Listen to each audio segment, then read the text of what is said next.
just such an eruption of the earth 1 million or more years ago was born Japan, land of the little people who grew to believe that in blood and iron lay the shortcut to greatness. Land of philosophies and religions stranger than their names, like Bushido, the medieval code of slicing a victim with a samurai sword. Hako Ichiu, which means the four corners of the world under a Japanese roof.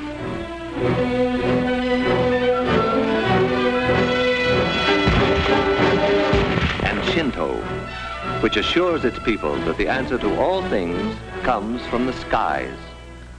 The truth of that one they were to discover. Old Japan was primitive. The history of the new Japan is a story of successful copying. On a tradition of peace and love of the soil, the new Japan suddenly turned its back and copied our locomotives, our planes, our great ocean-going liners. Even Tokyo might have been transplanted bodily from the Western world.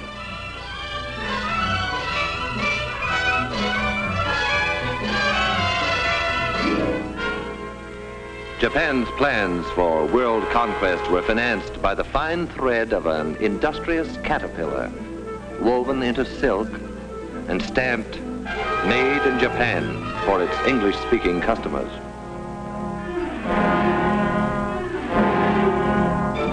Soft silk sent away for hard scrap iron, to be forged into weapons and returned to us eventually in hate.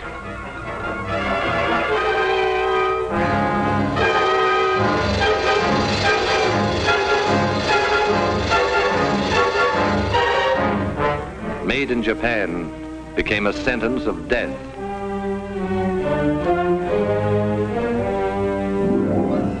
How will it end for the little people who wanted to enslave the world?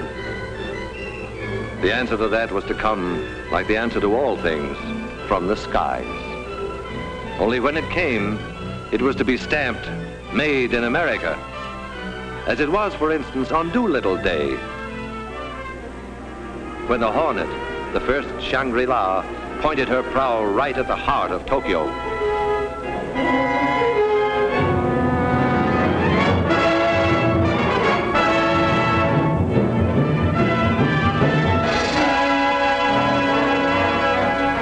This was the first brief answer to Japan that came from the skies.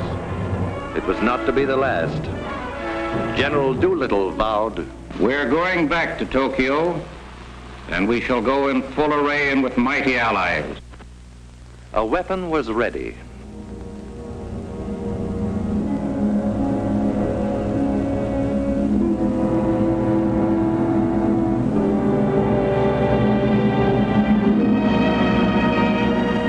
Through these forbidding doors, ceaselessly, day and night, come trains bearing the materials that skill weld, forge, and rivet into an instrument dedicated to the destruction of the enemy. This is only one of many plants that one day appeared where just the day before, it seemed, was pasture lands, or the place where they were building washing machines. When the workers reported for the first time, few of them guessed the exact nature of what they were building. They knew that a giant plane would result, but beyond that, it was largely conjecture. But then the day came, inevitably, when the pieces of their jigsaw began to fit together. The day when the mountains of material and the millions of man-hours all combined to confirm the assembly line rumor, the washroom gossip, and their honest-to-God American curiosity. They were building the mightiest aircraft in history. They were building a plane for the Army Air Forces that would reduce the huge fortresses and liberators to medium bombers. They were building the Boeing-designed B-29 Super Fortress. And this is how they built it. Enough aluminum is stored here to lay a silver carpet over every street in Tokyo. Aluminum sheet to be brought to life by these machines and the workers who operate them. They give it shape and personality. Their stamping machines, their presses, lathes and drills, coax it and pound it and pierce it into the multiple patterns prescribed in 50 tons of blueprints.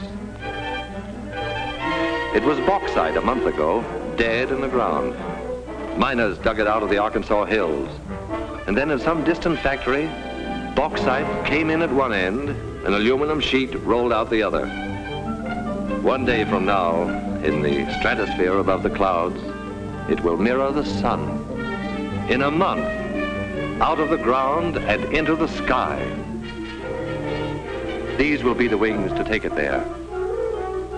From the confusion of manpower and equipment within this massive jig will emerge the fabulous 117, a wing of completely new design, which will carry more weight, faster and higher than any other wing. The jigs themselves, the fixtures and the tools were designed so that unskilled workers could be expert with them in a week, whether they were farmers or clerks, cotton pickers or housewives, salesmen or ex-soldiers. The wing is of awesome weight and dimension, yet a girl can lift it with about the same effort that she would need to adjust the flower in her hair. Space and the handling of bulky parts have always been problems in assembly production. The engineers who designed this plant solved both problems at once with a few strokes on their drafting boards. They moved traffic to the ceiling. Thus, they allowed workers more time at machines, and machines more time at work.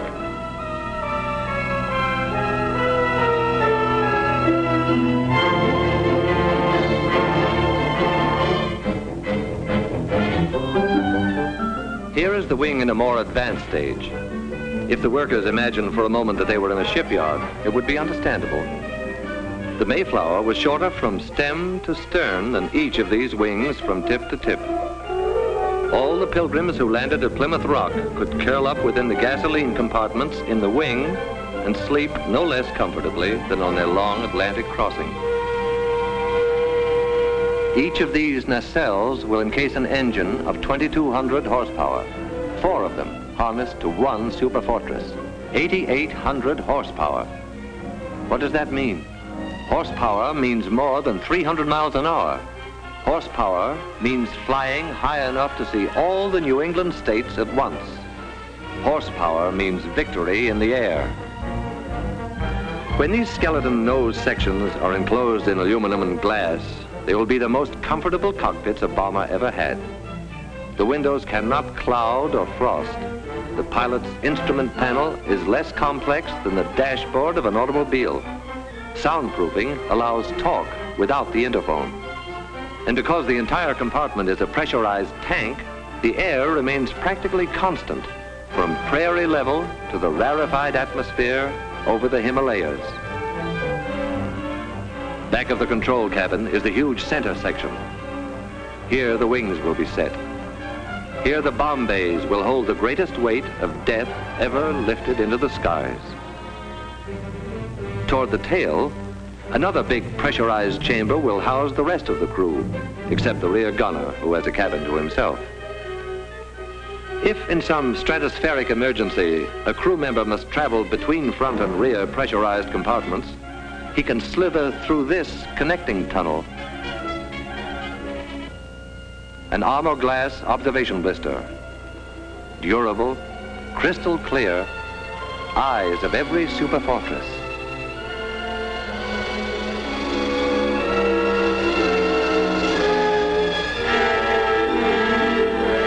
The prefabricated sub-assemblies are manufactured by other contractors and shipped to this plant by the carload.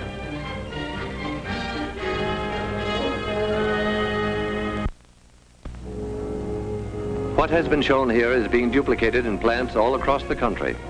Identical miracles of modern machinery, nursed and tended and made productive by people who look and think like these people.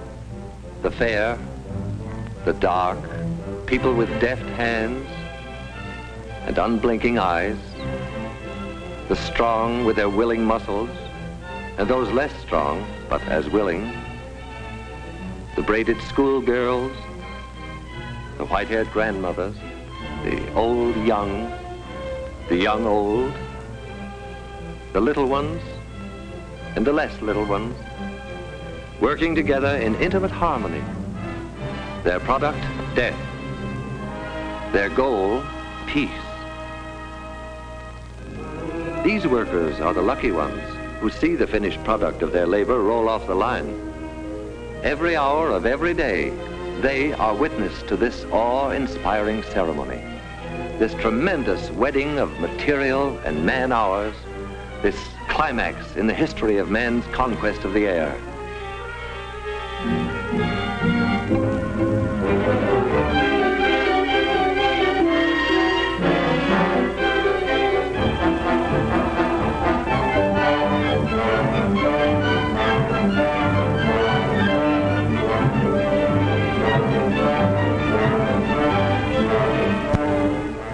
But what of the others who helped, however remotely, to create an aerial weapon they have never seen?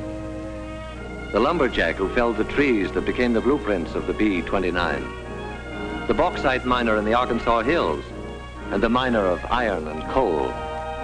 The builder of guns and engines and propellers.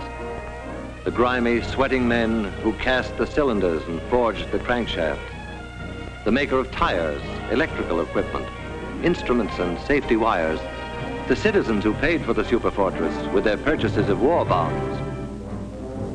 Theirs are isolated lines of effort, initiated all across the land and converging eventually beneath this vaulted roof. Here, the sum of their energies assumes shape and stature and meaning. Here is the final meeting of every effort and every part.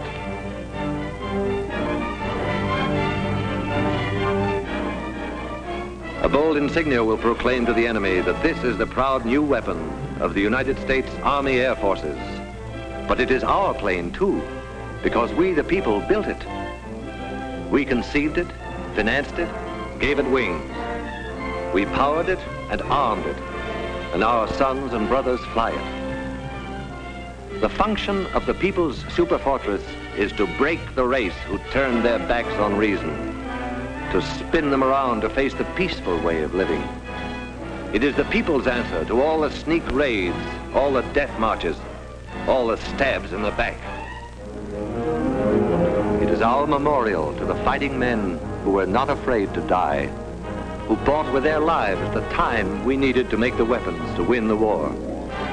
Like this weapon, which 50 hours after its tests will be landing in India or China or some other faraway Shangri-La to regain its breath before the final assault for which the people destined it.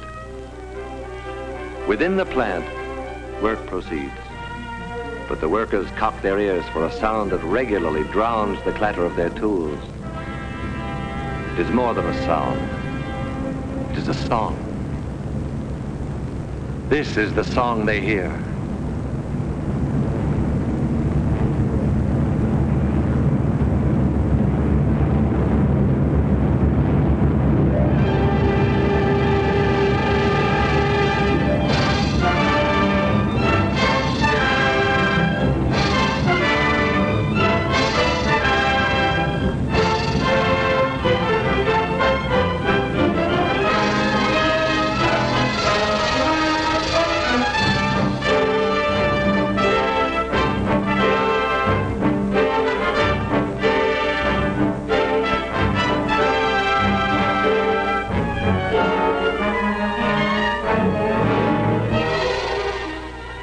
The story begins in 1939, when the far-sighted Army Air Forces said, "We want a plane for our defense that can fly a bomb load thousands of miles out to sea and return." After 6 months' work, there was a tiny model which spent the next 6 months in a wind tunnel. And then there was a full-scale model which was subjected to every punishment man could devise for it. Only after a year of such tests did the Air Forces let contracts for planes that would be built to fight. The B-25 Mitchell is a big, strapping bomber, 67 feet across the wings, but it could reach Japan only if it took off from an aircraft carrier. Much bigger is the famed B-17 Fortress. 104 feet from wingtip to wingtip, it has ranged 1,400 miles over Japan's island conquests. but it cannot reach Japan itself from any base we now hold. The Superfortress, wingspan 141 feet, longer than the Wrights' first flight through the air at Kitty Hawk. Range, altitude, and bomb load, secret, though the Air Forces do say of them laconically. Very long, very high, and very large. Because it is a global bomber, around it has been built an entire new Air Force, the 20th. The 20th War Theater is the world itself. Its operations room is the war room of the Chiefs of Staff in Washington. Its planes will be treated as a major task force, in the same manner as a naval task force is directed against a specific objective. Watch it come in for a landing. A revolutionary set of flaps that constitutes nearly 1/5 of the wing area gives the ship a low landing speed and a shorter landing run than many a plane half its size. All this great weight of Superfortress is supported by a tricycle gear whose tires require less pressure than a child's bicycle.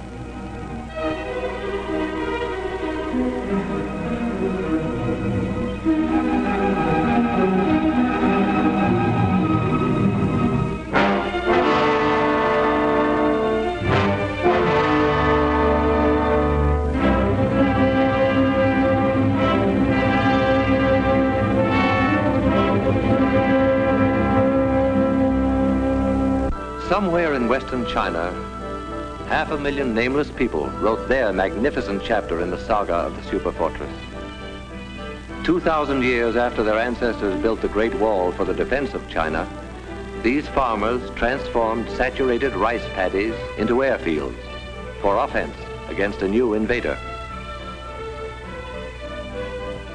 They had no machinery as we know it, only their million hands and a searing memory of anguished years since Japan set out to annihilate them. Stone by stone, layer after layer, bound together not just with muddy water, but with the blood of their brothers who died under the samurai's sword. And soon there were runways to bear the weight of a whole fleet of superfortresses. Revenge for the nameless people was close at hand.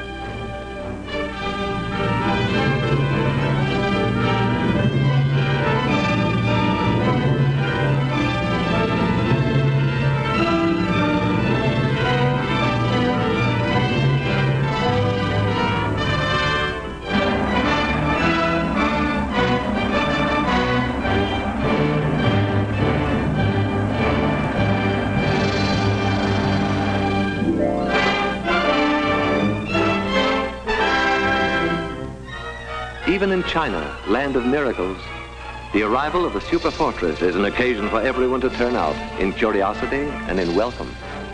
A welcome now, but journey's end on the other side of the globe is only the beginning of another, grimmer journey. The tanks will have to be filled, the engines given a final check, the guns armed, the bombs set in the racks, and then briefing.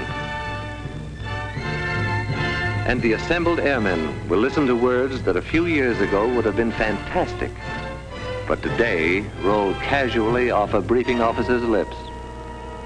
The target, gentlemen, is Japan.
This is Bikini.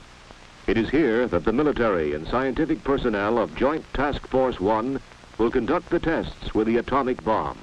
Only by unleashing the destructive force of atomic energy against an array of ships could the Navy determine the future ship design of modern naval sea power. The target orientation for Test Able was based on the directive of the Joint Chiefs of Staff.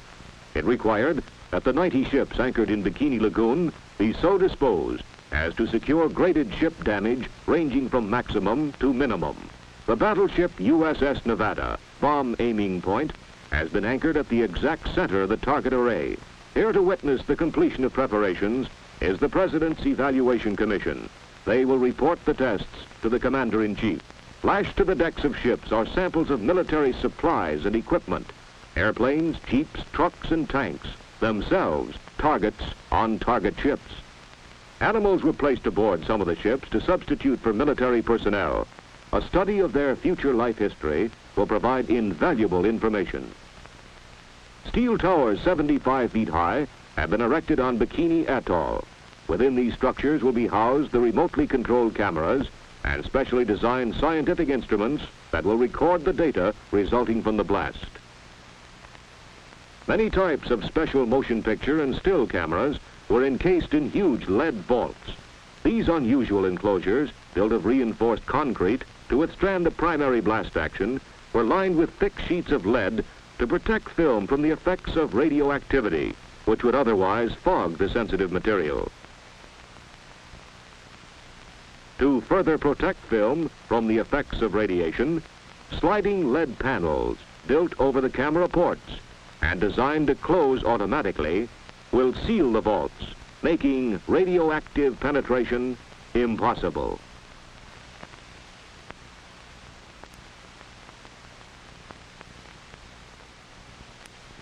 The immense task of transferring personnel and the vast quantities of supplies, instruments, and special equipment from Kwajalein to Bikini was relieved by PBMs of the Naval Air Transport Service. Secretary of the Navy James Forrestal comes aboard the USS Mount McKinley and is greeted by Vice Admiral Blandy, commander of Task Force 1.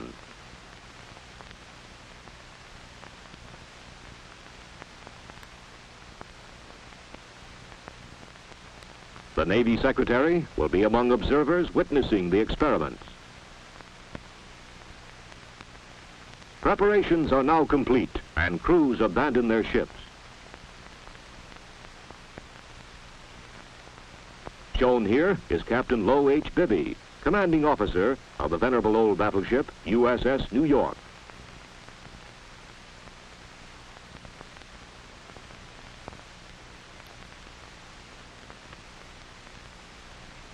Everything is in readiness for the Test-Able experiment, and military and scientific personnel leave the target area. On Able Day -1, command ships proceed to an area approximately 14 miles from the lagoon where the blast can be safely observed. Dawn on Kwajalein, July 1st, 1946. This was Able Day. Army Air Force camera, observation, and weather and instrument planes prepare to take off. The B-29 and C-54 photographic planes bristle with cameras of every type and description. With almost 500 cameras trained on the blast, the test will be photographed from every possible angle.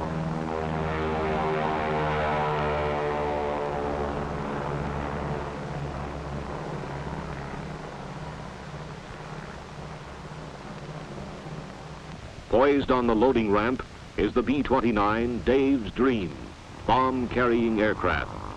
Army engineers of the Manhattan Engineer District have assembled and loaded into the huge plane the bomb that will be dropped on the target fleet anchored in Bikini Lagoon.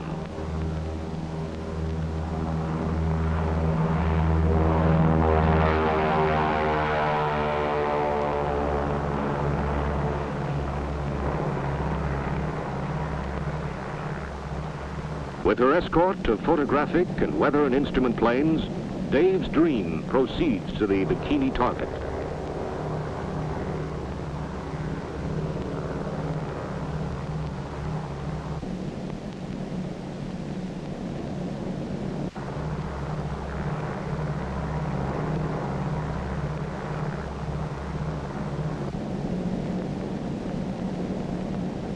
On EB Island, Navy camera planes, huge PBM flying boats, are loaded with still and motion picture cameras.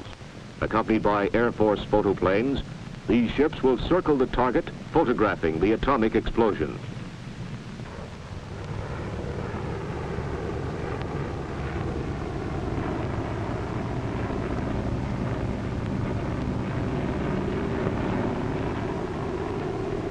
At Eniwetok, Army Air Force drones are preparing to take off. These pilotless planes will be guided through the center of the cloud column to record scientific data, as well as to provide valuable information concerning the effects of the blast upon military aircraft.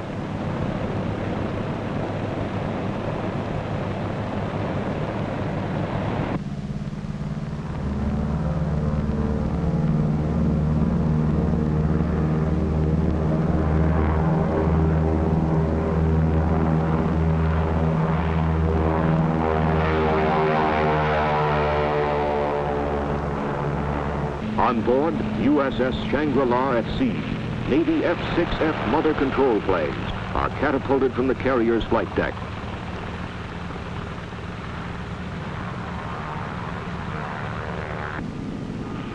When the monitoring planes are properly located over the ship, the drone aircraft are launched and temporarily guided from the carrier until control is picked up by the planes in the air.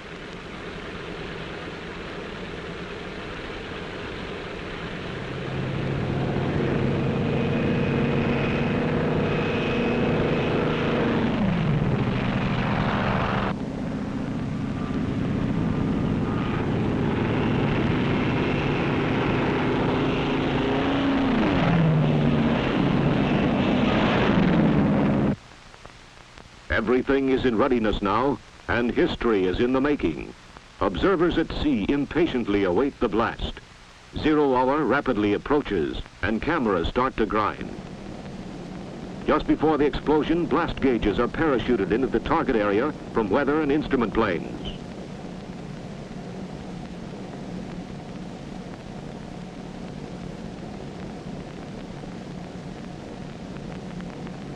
The bomber is over the target. The bomb is away, and 1 second to go.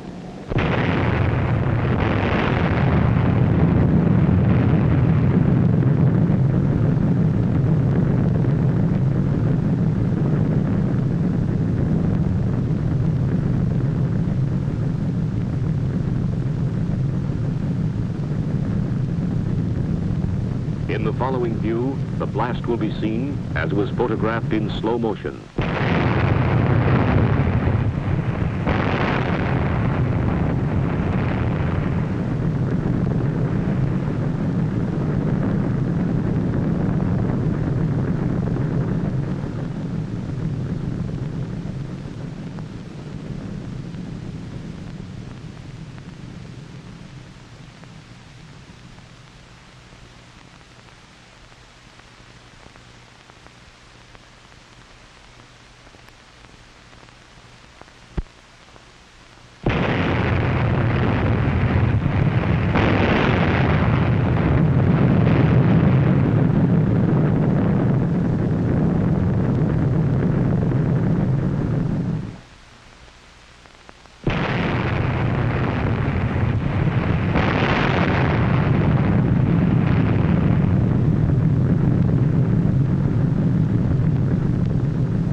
In this view of the blast recorded from a camera tower on Bikini, the suction caused by the explosion can be seen pulling the soot from the ship's stacks into the center of the rising column. The towering cloud column rose to a height of almost 8 miles.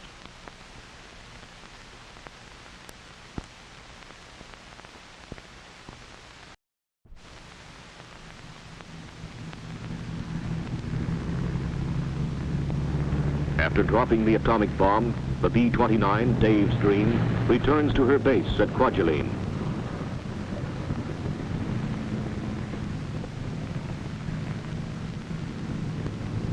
Not far behind are the Air Force photographic planes with a film record of one of the most amazing and spectacular events in the annals of history.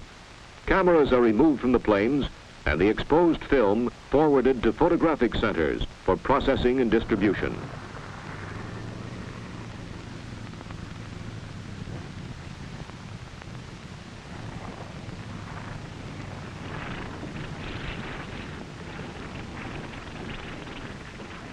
B-17 Air Force drones land at Eniwetok.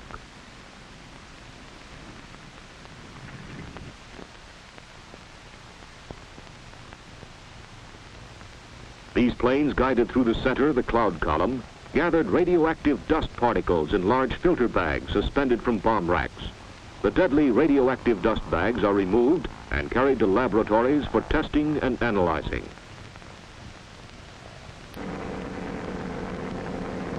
Navy F-6F drones, flown back from Bikini by mother control planes, prepare to land at Roy Island.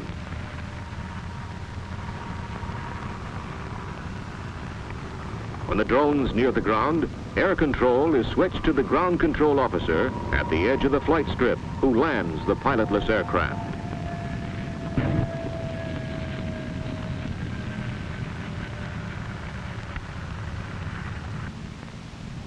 Like the Air Force drones, the Navy fighters carried air scoops containing special filter papers for determining the concentration of radioactivity in the cloud column.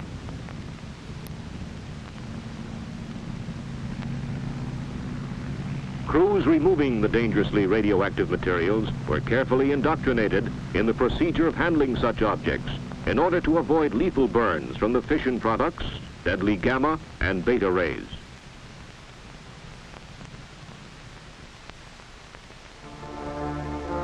Meanwhile, at Bikini, inspection parties make a preliminary appraisal of the damage to the target fleet. Burning from fires started by the low-order detonation of torpedo warheads is the aircraft carrier Independence. The light carrier was heavily damaged. The blast struck the ship on the port quarter, warped, buckled, and carried away light plating and pushed up the flight deck so that it looked like a rooftop.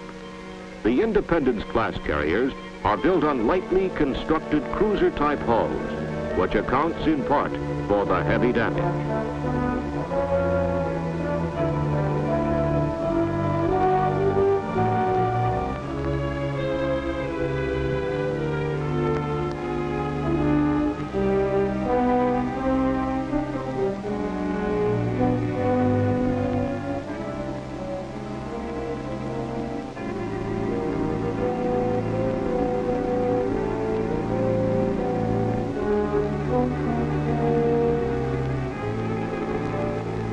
The aircraft carrier Saratoga was undamaged except for a small fire in supply stores.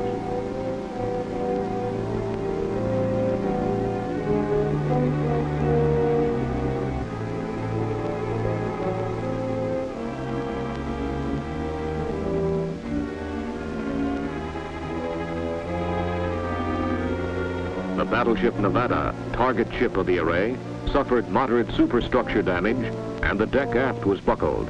The paint on one side was scorched, but did not burn.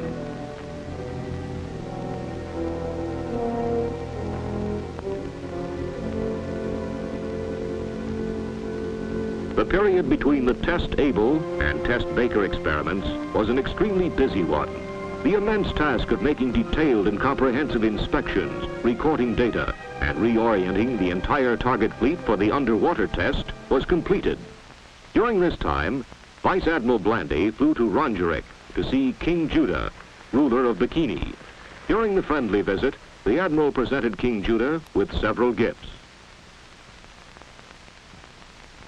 At sea, aboard the aircraft carrier Sador, a naval photographic officer briefs the photographic plane pilots and lens experts who will photograph the Baker Day blast.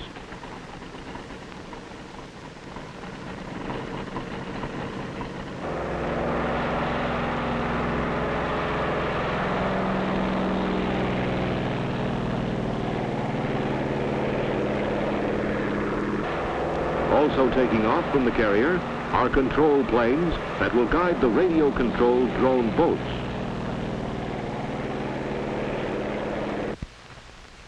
In Bikini Lagoon, radiological reconnaissance boats directed from low-flying aircraft will be used as safety patrol vessels. Immediately after the blast, these drone boats, equipped with special instruments to record radioactivity, will be guided through the target area to capture samples of water and air. Determining the concentration of deadly radioactive particles is of the utmost importance, since invisible gamma and beta rays kill without warning.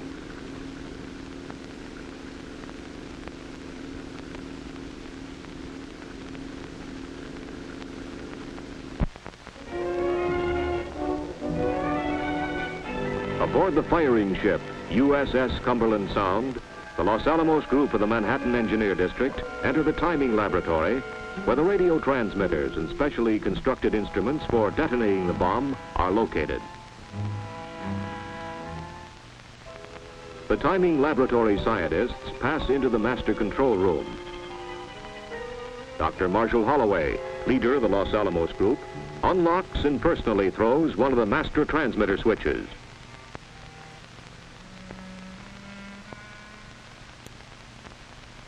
The timing laboratory is a complex interlocking system of radio transmitters, timing recorders, and scientific apparatus. As H hour approaches, generators are started, transmitters warmed up, graph cards and time recorders changed, and everything made ready for the blast.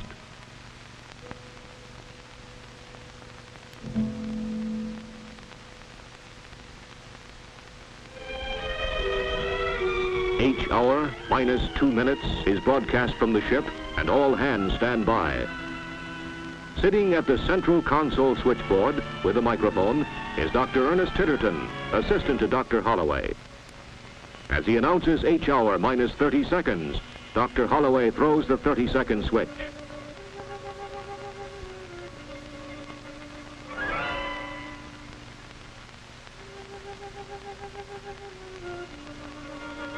Dr. Titterton at the automatic firing panel board prepares to broadcast the last 15 seconds. 15, 10,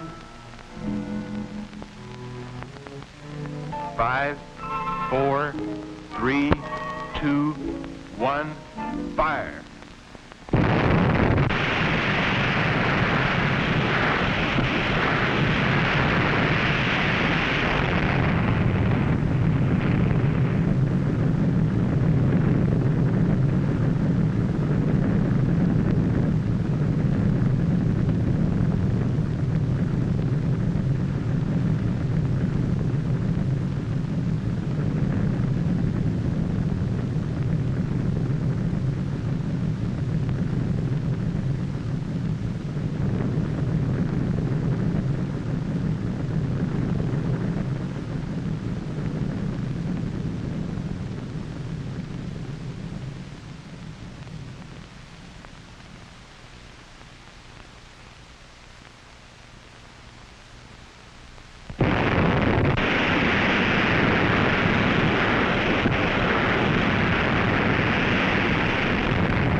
These pictures of the descending water column show the expanding cloud of spray and fog at the base of the column moving outward and covering the ships in the target array. Great quantities of radioactive water from the column descended upon the decks of the nearby vessels, and ship hulls a mile away were drenched by the wall of foaming water. This wall of lethal spray and fog eventually covered the entire target fleet.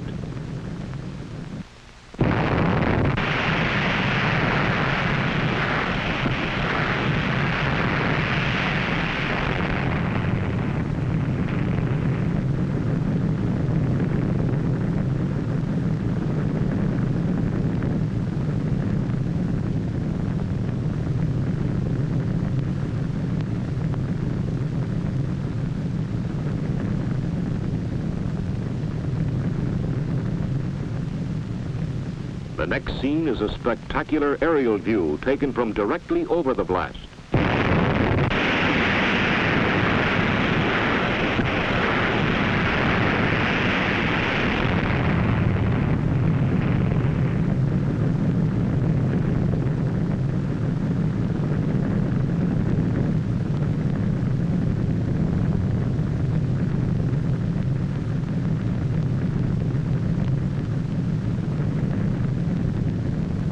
Here is one of the drone airplanes flying over the target fleet after the blast.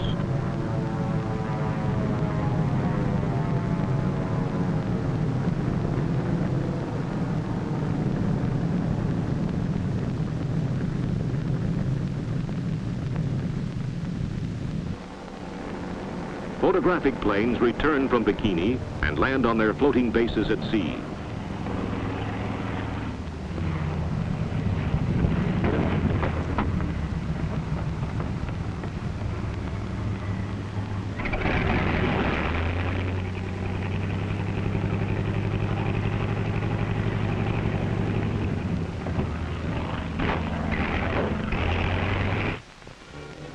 Cameras are removed and the exposed film forwarded to the Naval Photographic Center in Washington, D.C. for processing.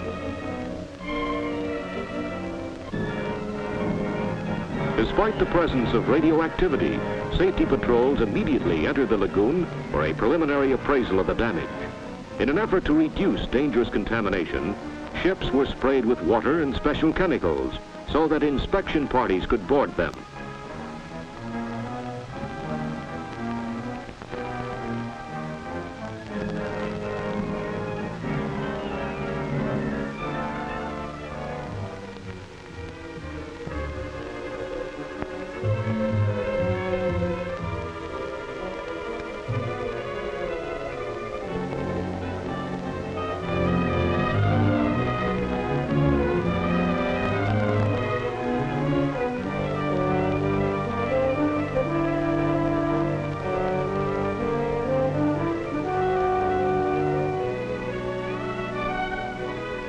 The destroyer Hughes, her hull ruptured by the blast action, was beached on Enu Island in sinking condition.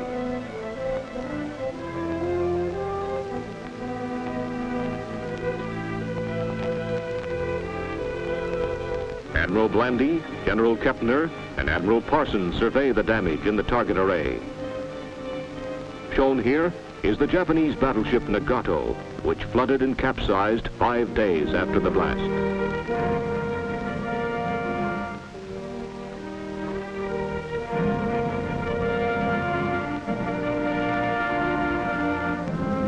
Seven and a half hours after the explosion, the aircraft carrier Saratoga, grand old fighting lady, sank as a result of heavy underwater hull damage. It must be remembered that the primary purpose of the Bikini experiments was to secure precise technical information which will be used to determine necessary changes in the design and construction of all military equipment and especially Navy vessels required to maintain your Navy at maximum effectiveness. We must be fully prepared to protect our national security promptly and effectively in the event that we are attacked. We must defend ourselves against this new and elemental force or be destroyed by it.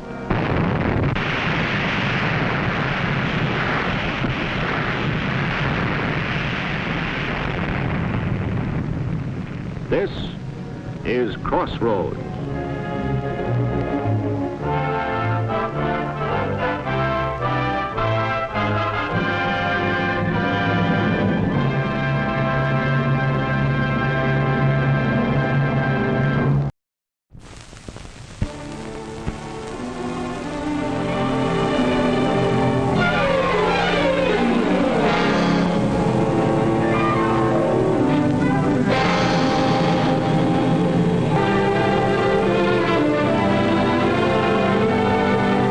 Special delivery, the delivery of that which is uncommon, exceptional in character, different from others. Special delivery, Army Air Forces style, is designed for a particular function, but unlike other highly specialized functions is not limited in range, aims, or purposes. During times of war, air power is war power, as destructive as is necessary to destroy the enemy. But AAF planes, large and small, have more than destructive power. They have constructive power greatly beneficial to the nation. Thus, in times of peace, air power is peace power.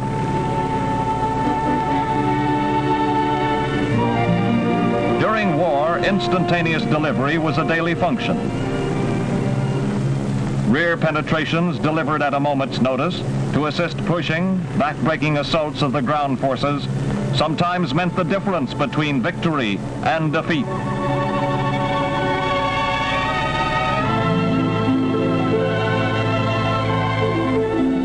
But AAF special delivery is not confined to war. Disrupted communications broken by the ravages of nature are immediately replaced, no matter how difficult the terrain. This same airplane was called upon to assist the late General Patton maintain the astounding speed of his history-making drive through Europe. Yet at the same time, in other parts of the world, the C-47 airplane was dropping food and medical supplies to men marooned in impenetrable regions. The size of the aircraft helped, not hindered, the different calls for delivery. A small aircraft could use landing areas impossible for use by larger aircraft. One of the great accomplishments of the little Cub was the ferrying of wounded from isolated outposts. Flying over jungle or water. The long-range hospital planes that gave medical attention as well as transportation to suffering men. Airline routes for peacetime were pioneered by the famed Air Transport Command's War Special Delivery. The formidable flying fortress that brought fear to the hearts of the enemy carried serum over the great ice expanse of Alaska. Helicopters, never used as combat planes, penetrated areas where even the small Cub could not enter and made on-the-spot landings to deliver everything from secret pouches to babies. The Tokyo-famed B-25 Mitchell, one of the outstanding planes of the war, is now fighting for health. Instead of bombs, the B-25 now sprays DDT over large areas in a very short space of time and on a moment's notice. Epidemics can now be prevented or stopped suddenly. These gliders help to bring the free peace we now enjoy. In the peaceful future, they again will be working for you in various ways, detaching freight gliders along a regular route, just as freight trains now drop off cars at way stations. Your Air Force is continually developing new and more astonishing aircraft. The XF-12, a new photo reconnaissance ship. The XP-84, a new fighter craft with speed and punch.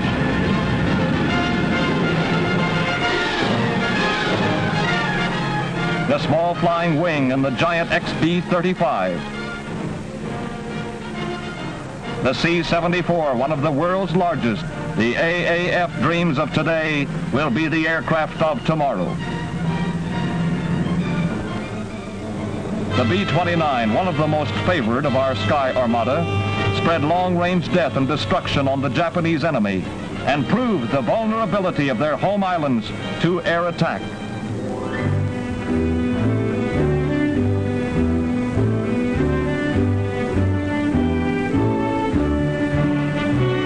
History was made at Hiroshima and Nagasaki when the B-29 dropped the first atom bombs. After the Japs were brought to their knees by this stupendous attack, the B-29 continued its history-making career by flying non-stop from Tokyo to Washington, D.C., accomplishing one of aviation's great feats. Special delivery of America's historic achievements was the destiny of the B-29. For the Army Air Forces next committed the giant B-29 Armada to science. Never before had such a mighty target been assembled beneath a bomb site. 73 ships in a 5-mile area. It was a bombardier's dream target.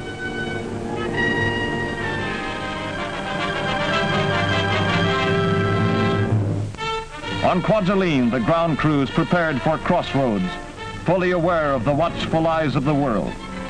With calm precision, they checked the motors for last-minute adjustments.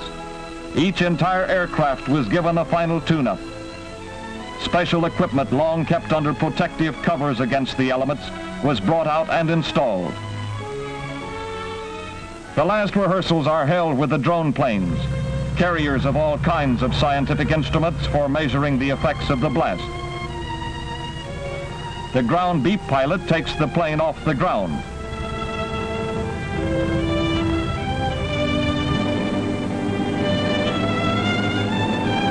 The beep television control in the mothership takes over for the maneuvers. Finally, the drone is turned back to a ground beep control for a perfect landing.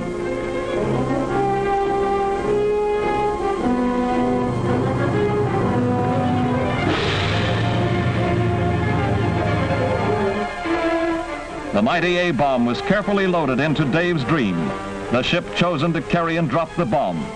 Constant guard was maintained and loading activities were carried on behind canvas screens.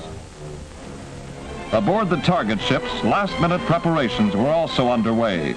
Animals of various kinds were readied for tests to tell what effects the bomb had on living things. The sheep, first sheared, are then covered with ointment as protection against flesh burns. The effects of the bomb on these animals, while not conclusive, will furnish many clues as to the effect on human beings. Leaving their ships, many of them for the last time, crew members boarded barges bound for the observation fleet and safety.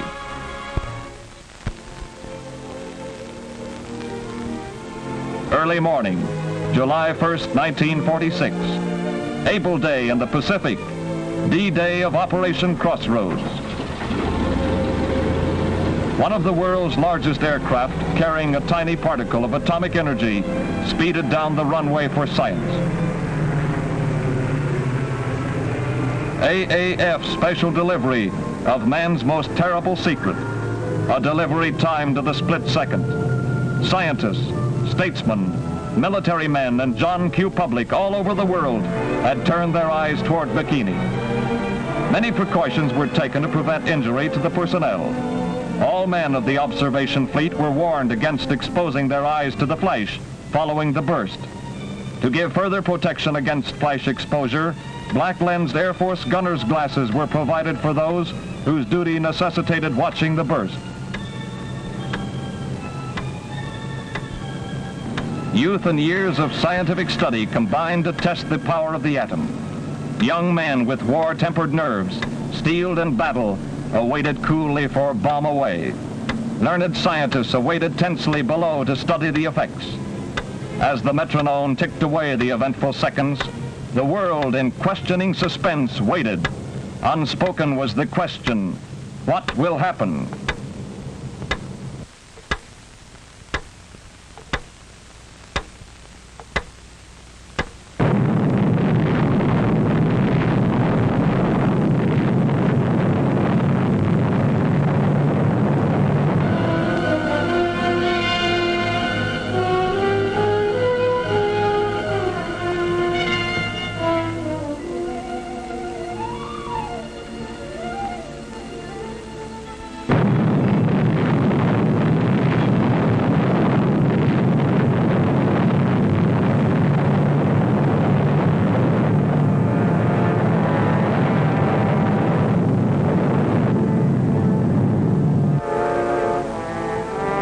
Man peeks into the power of the universe. Plutonium, one small particle burst into this staggering energy.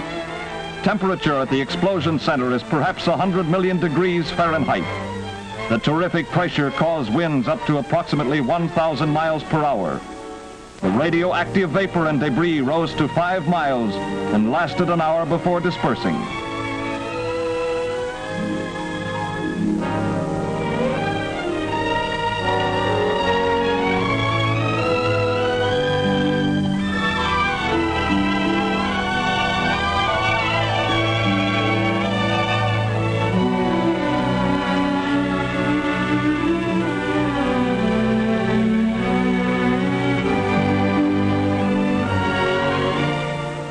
The inspection and salvage fleet moved cautiously toward the target area, testing for radioactivity with Geiger counters.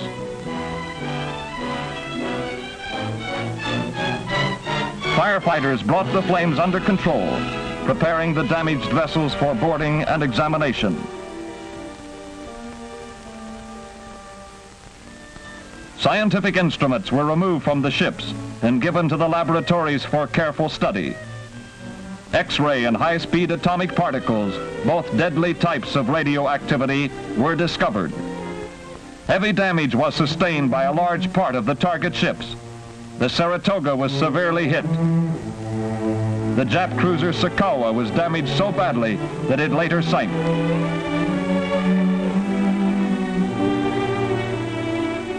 The submarine Skate, with hull intact, was completely smashed topside, and many other ships suffered heavily from the blast. Probably no fleet will ever again be gathered so conveniently for an atomic attacker, but neither would an aggressor nation use only one bomb. Bikini will answer many questions. The answers will pave the way for more questions.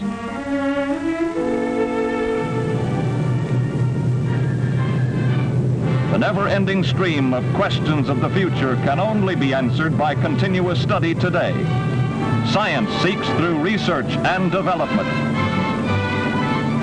Your air forces in war led the world in war power. Today, in peace, it leaves the world in peace power. Air power is peace power.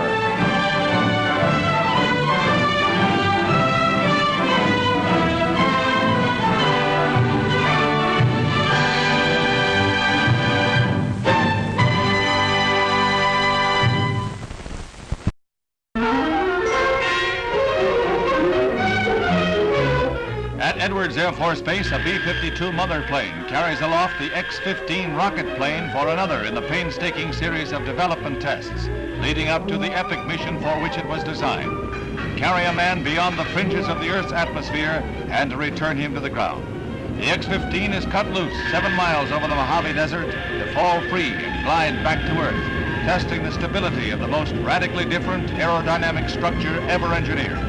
A craft designed to reach speeds of up to 4,000 miles an hour, to skim the upper limits of the world's blanket of air, and then to handle like a conventional plane in landing. In this powerless flight, pilot Scott Crossfield brings the X-15 down through the pre-planned glide pattern without a hitch. The space plane's first free flight is a success.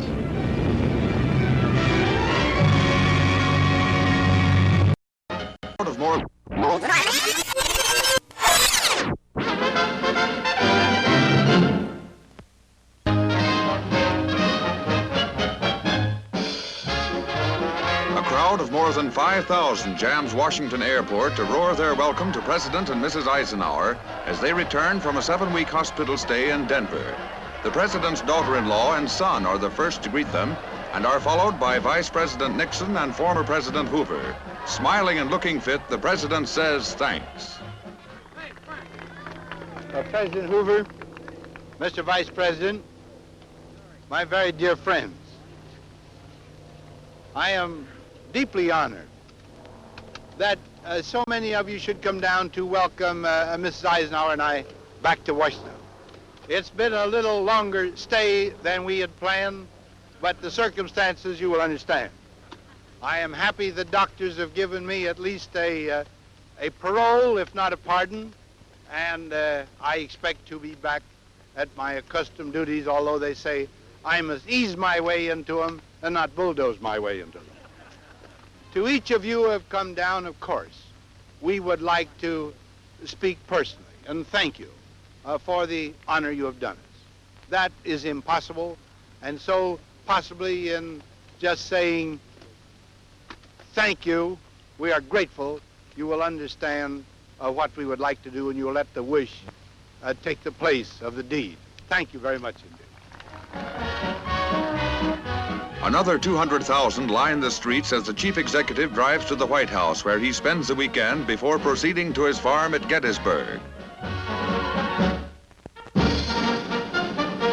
Ike's arrival is a civic holiday in Gettysburg, with just about the entire populace jamming the streets to express hearty greetings.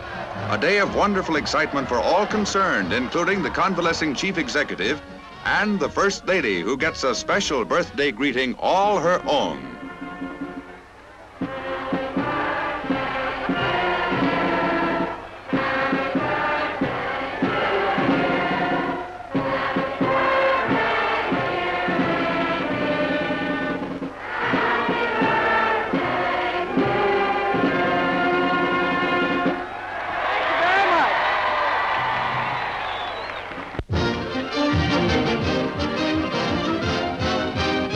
Castle Air Force Base, California, the B-52, America's biggest and newest jet bomber, goes into squadron service with the Strategic Air Command. A wingspan of 185 feet, length of over 150 feet and intercontinental range, over 6,000 miles without refueling, combat ceiling of 50,000 feet and a speed estimated at over 600 miles an hour. That's the B-52, shown in these Defense Department films going into active service in quantity, threatening devastating counterattack to any aggressor, the mightiest bomber in history.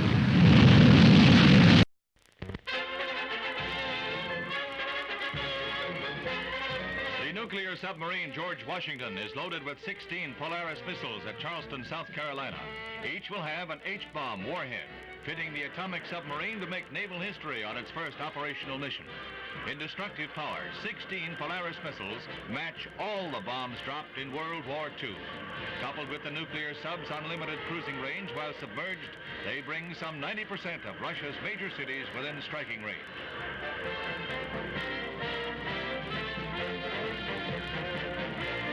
The George Washington, practically invulnerable to attack, will rove the seas for months before returning to base. An awesome deterrent to any aggression against the free world.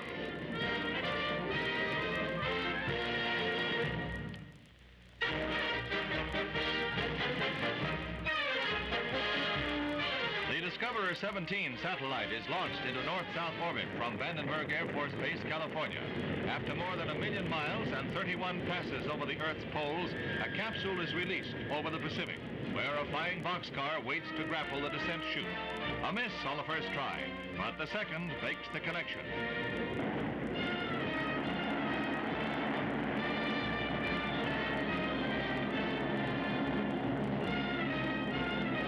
This recovery completes the most successful test in the Discoverer program.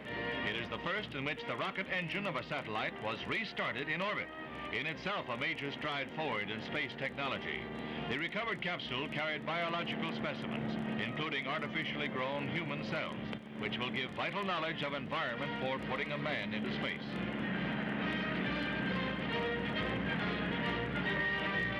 A major milestone in America's program of space exploration.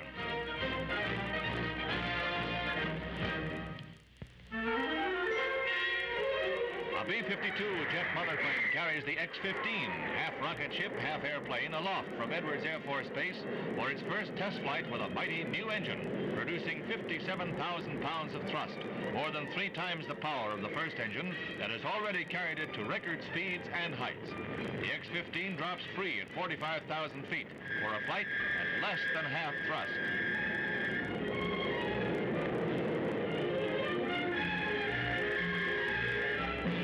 In 2.5 minutes, pilot Scott Crossfield reaches 80,000 feet and nearly 2,000 miles an hour. A good indication the new engine will boost the X-15 well beyond its design goal of 100 miles altitude at speeds of nearly 4,000 miles an hour. A 3-point skid landing at express train speed concludes a perfect test flight.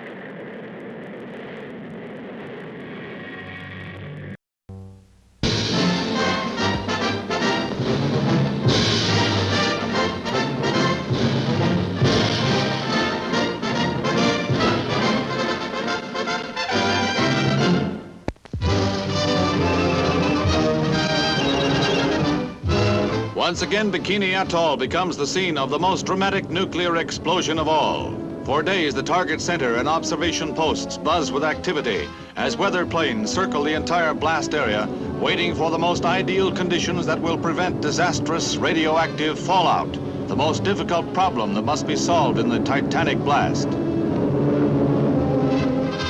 In preparation for the explosion, skiffs carrying radiation detection devices are lowered and anchored at strategic points in the blast area. For the collection of this data is one of the main objectives of the entire test and will determine in great measure chances of survival in the event of nuclear war. These and tens of thousands of other instruments covering hundreds of square miles will bring back the answer.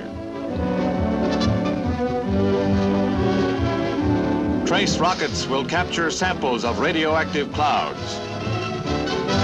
Admiral B. Hall Hanlon, commander, makes a last-minute inspection. And here are the men who will undertake the most hazardous mission in aviation history.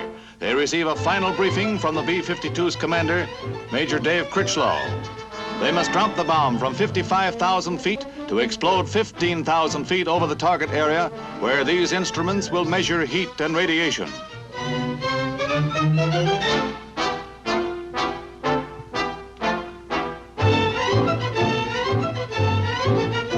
Wheels for the gigantic test are now in motion, and the seconds tick off.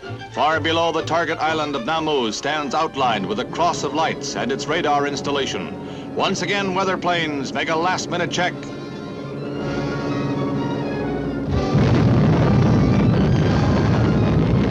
A brilliance of 500 suns lights hundreds of miles of the Pacific, and the force of 1,000,000 tons of TNT is released.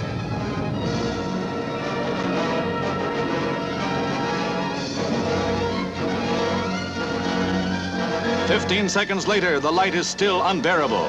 Observers may well squint, for they may have witnessed a prelude to world destruction."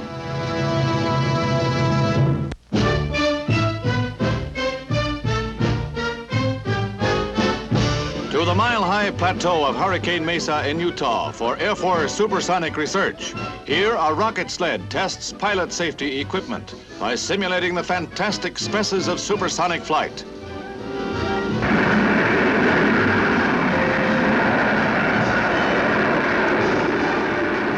The sled streaks down a 2.5-mile track, gaining velocity steadily.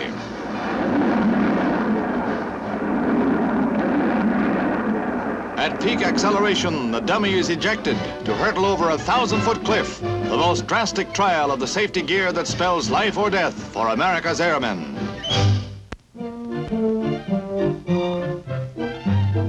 Brookfield Zoo in the spring. Come on, Junior, drink your milk. It makes babies big and strong. What a big baby you are, and what a handful. He couldn't do that to a full-grown rhinoceros, but you're a baby. Butt is right. Mr. Buttinsky, the lion cubs call you, and you were afraid they'd think you snooty. What a pity. A butting romance turns into a spat. Oh well, easy cub, easy go.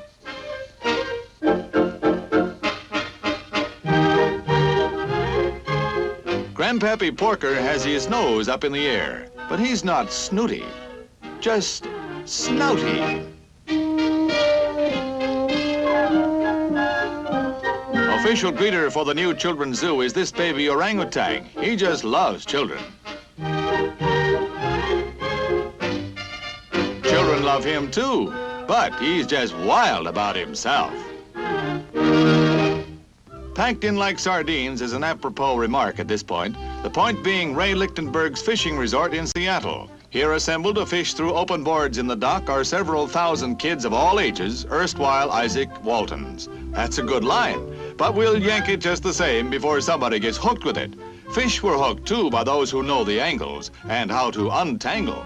Hurry up, sis. The first 400 fish caught win silver dollars, and that includes minnows, starfish, crabs, anything by hook or crook. Why, there's even a prize for the smallest.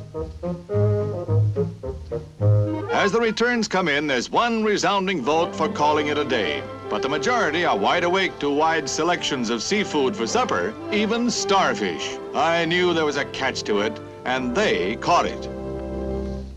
The heart of the cattle country in Oregon beats strong for the teenagers this day, the day of the 8th annual Eastern Oregon Junior Rodeo. Large title, large excitement, large kids getting large charge. They get a bang out of it all right, but these country kids from small cattle towns know how to ride 'em rough. Where'd he go? Bareback broncs are rough on junior cowboys, and so the cowgirls will show 'em up in the calf riding, they say.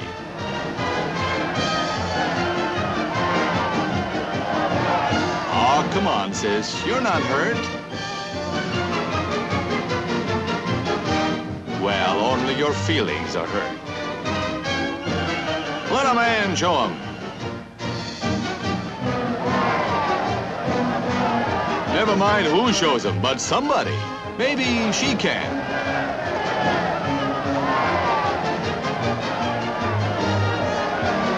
maybe she can't. Mother said there'd be days like this. Rockin' and rollin' down that Rock Island line.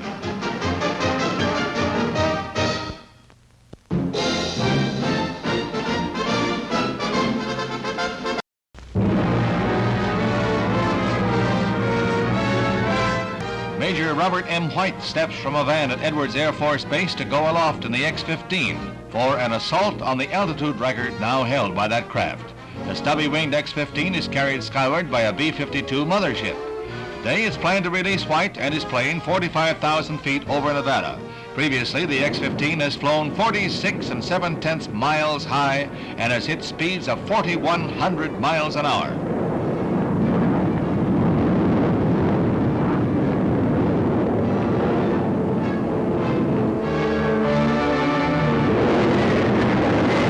Once the X-15 is carried to the proper altitude, it will be released by the B-52 and its own engine will take over for the flight into space. And a space flight it actually is. Now the moment is at hand, and the X-15 roars free on a tongue of flame. The 57,000-pound thrust of its engine is to burn for only 81 seconds. But that power is enough to shoot the Major nearly 59 miles into space. Major White experiences 3 minutes of weightlessness, just as did the other astronauts who made orbital and suborbital flights. And when he re-enters the Earth's atmosphere for a landing, he undergoes 5 times the force of gravity. Major White is now eligible for astronaut wings, awarded to all pilots who fly higher than 50 miles. His speed during the flight was 3,700 miles an hour. Not a record, but he wasn't riding a local either. 7-year-old son Gregory was a proud witness. The saga of the X-15 and its pilots is marked at the White House as the 4 men who have piloted the plane received the famed Collier Trophy that is awarded for noted contributions to aviation. Along with Major White, Scott Crossfield, Joseph Walker, and Commander Forrest Peterson are honored for their work with the plane.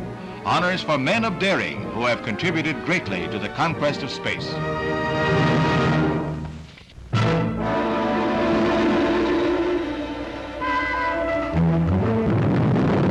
Folded inside a canister, a 13-story balloon is hoisted into space atop a Thor rocket. This is a test preliminary to orbiting another space listening post next fall, which will inflate just as this one does and then orbit the Earth as Echo 2. In this test, the shiny balloon inflates perfectly and then soars 922 miles above the Earth in a completely successful test.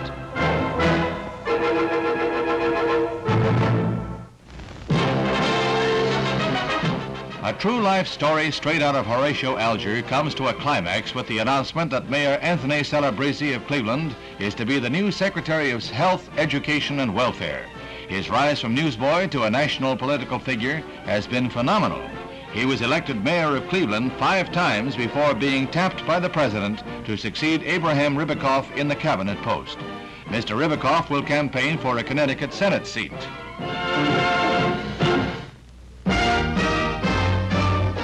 The Queen Elizabeth sails for Europe with a distinguished passenger. Former President Eisenhower is making his first trip abroad as a private citizen since 1929, and he says this is going to be a fun trip. The general is accompanied by his wife and their 2 grandchildren, Dwight David, 14, and Barbara Ann, 13. Mr. Eisenhower will make but one official appearance. He will address an international teachers' conference in Stockholm. In a shipboard interview, the general says he hopes to carry abroad the message that the United States wants peace but will not be pushed around. A bon voyage to Mr. Eisenhower, private citizen.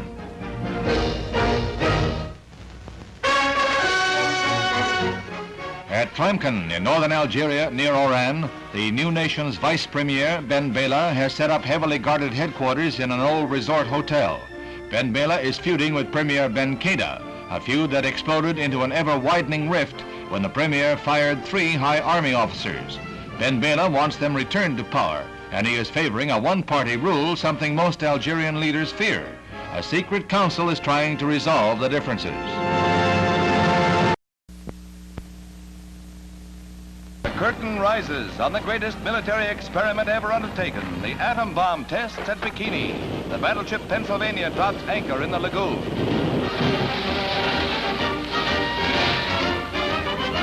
This model shows the Sitting Ducks, the 73 obsolete ships awaiting the mighty blast. Admiral Lowry, Rear Echelon Commander, points to the target vessel, the Nevada.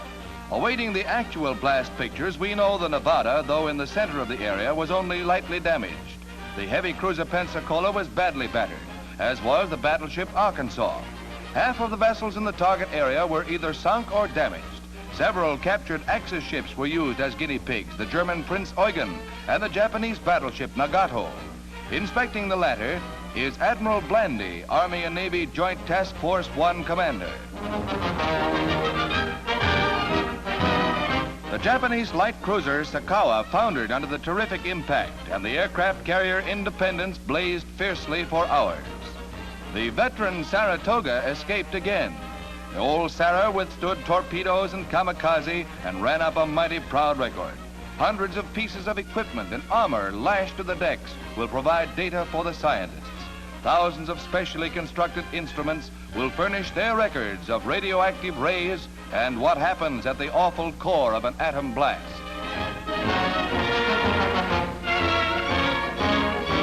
This time, nobody could complain about the weather, and it was the final factor in setting A for Able Day. Crews of planes taking part received last-minute briefing as to the roles they will play. These men knew their jobs and did them well.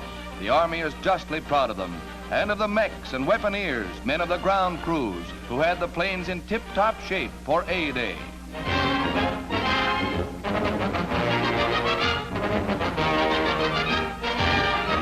The super fortresses assembled at Kwajalein were specially marked.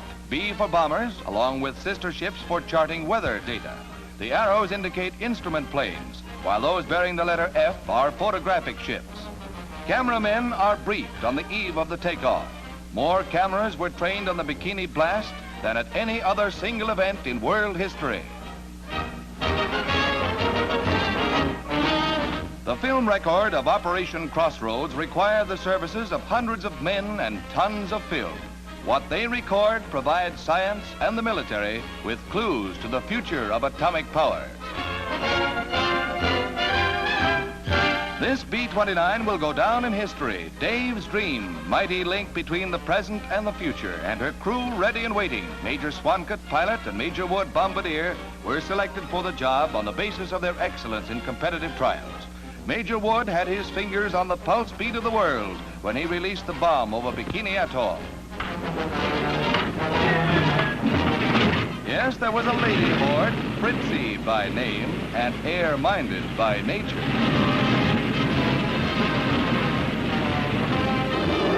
Next stop, Bikini and rendezvous with destiny.